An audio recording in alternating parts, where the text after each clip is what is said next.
front of me is TECNO Spark 20C, and today I would like to show you how you can connect it to printer. Begin by opening devices settings and choosing more connections right away. Then select printing, click on default print service and wait.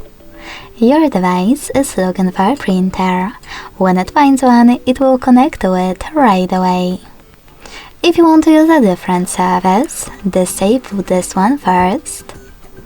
Go back, click on Add Service and download the best one for you. I will go with this one. When your new service is ready, go back to the same settings. Then click on it and wait again. Thanks so much for watching. If you enjoyed this video, don't forget to leave a like, comment and subscribe.